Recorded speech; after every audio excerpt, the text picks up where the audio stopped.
That was close. Extreme close up. Hey guys, this is the 45-year-old Otaku.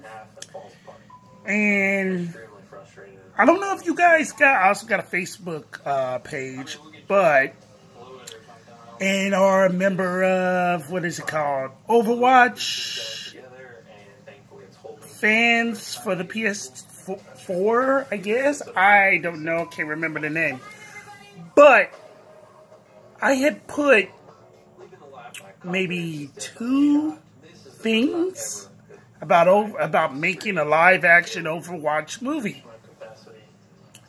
One, I asked, how cool would it be if there was one? And 2, I put, excuse my hand and my nose.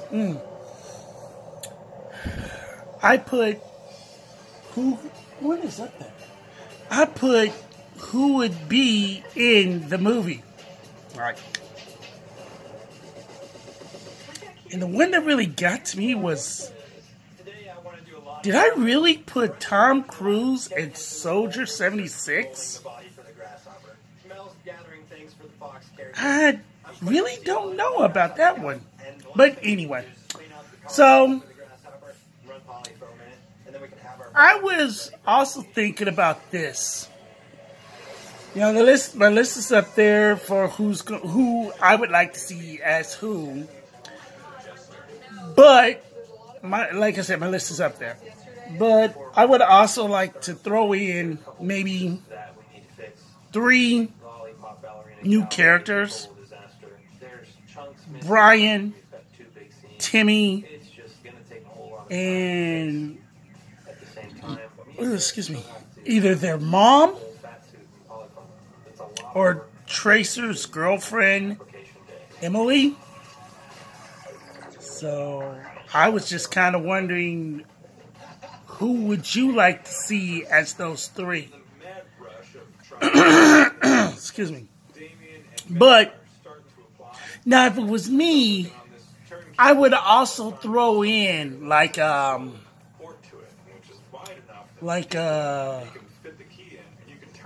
give Brian powers, because I have a story where he was a member of Overwatch. Why is it focusing? Trying to focus. It's out of focusing. He was a member of Overwatch called Arya. Basically, he's like Banshee from Marvel Comics, from the X-Men, Banshee and Siren from the X-Men, and the Music Meister from Batman Brave and the Bold. So a little, you know, like NPH crossed with Freddie Mercury, God rest his soul.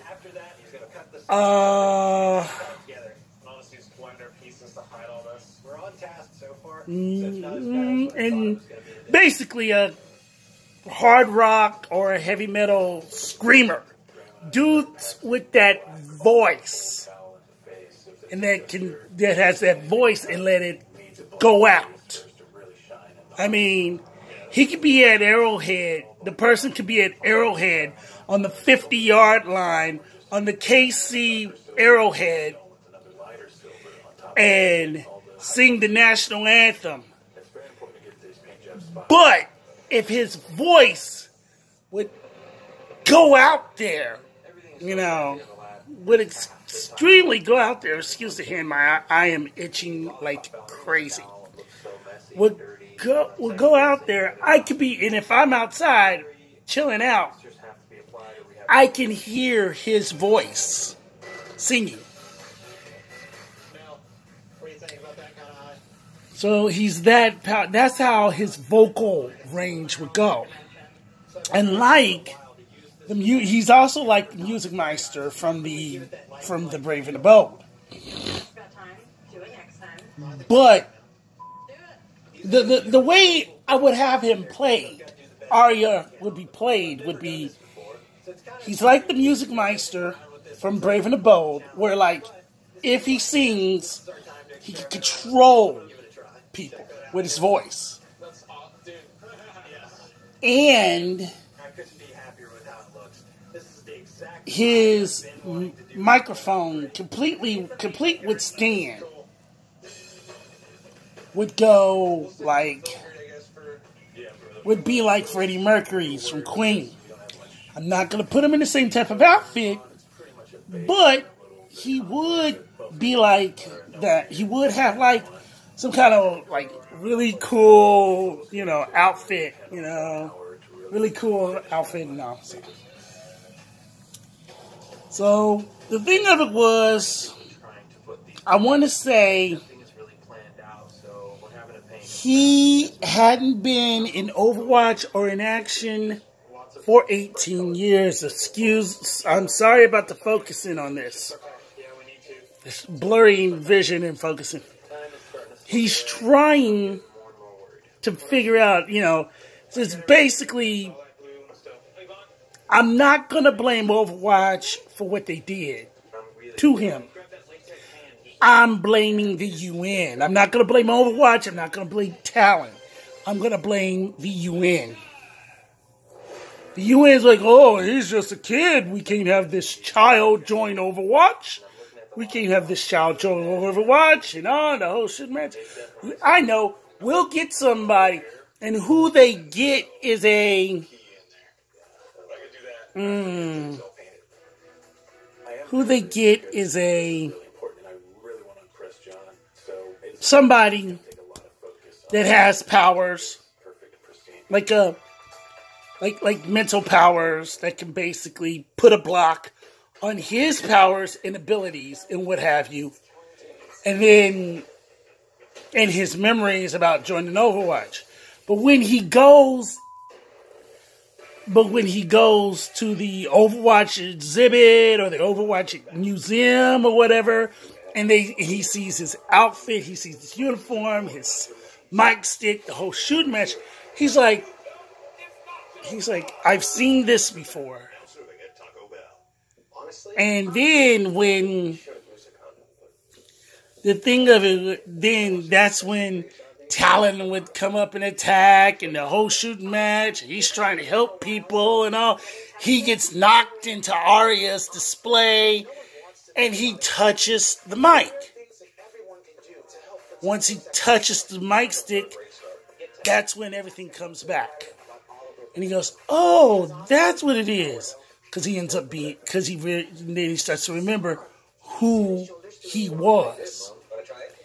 And then lo and behold, he tries to help out and stop the others. Stop Reaper and Widowmaker. But of course, he gets dang near knocked out or whatever. But the thing of it is,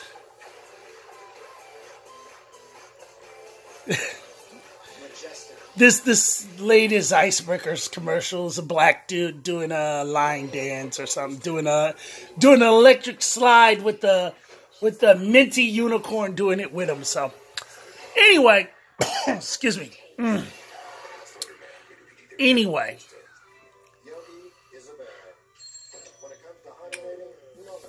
during his stint with Overwatch, he had made friends and people on Overwatch who cared so much about him.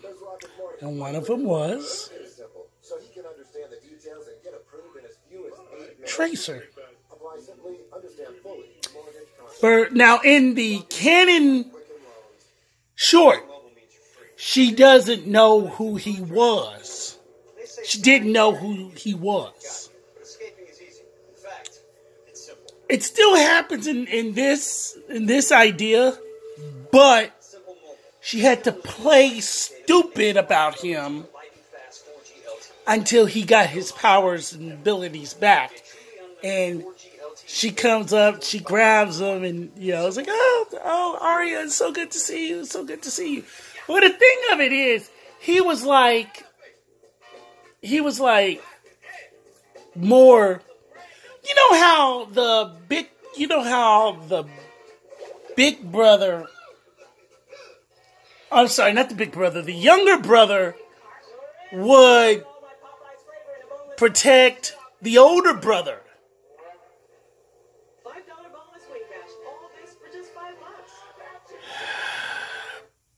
These damn Popeye commercials. Anyway, how the younger brother would stand up and fight for the elder, how the younger sibling would stand up and fight for the older sibling. That was the relationship between Arya and Tracer.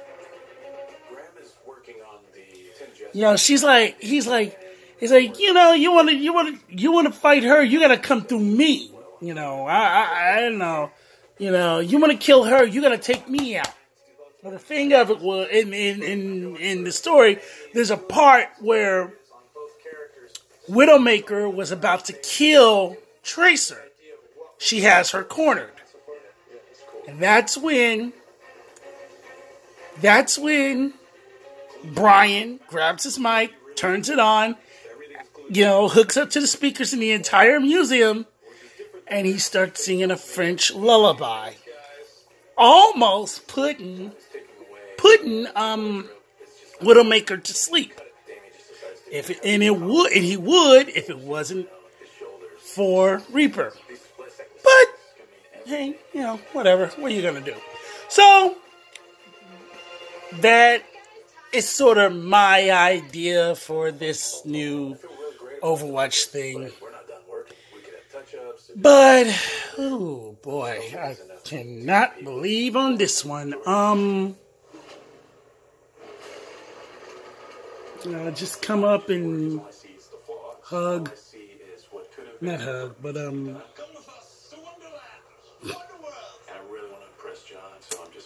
so that's all I have right now.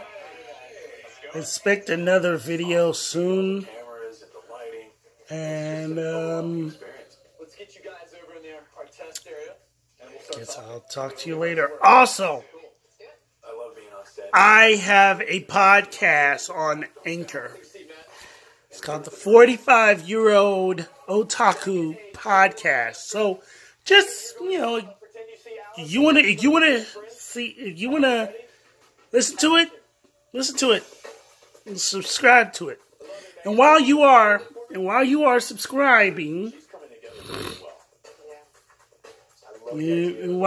speaking of subscribing, subscribe to my channel, Arsal Tome. Now, the ending. This is the 45-Year-Old Otaku signing off, and all I want to say about this to my fellow Potterheads, or my favorite nickname for us, my fellow Potheads. There's only one thing we have to say to Miss Rowland and Harry himself. Happy birthday. Belated birthday, sorry. And let's see, I have to come up with a sign-off signature. Anyway, see ya.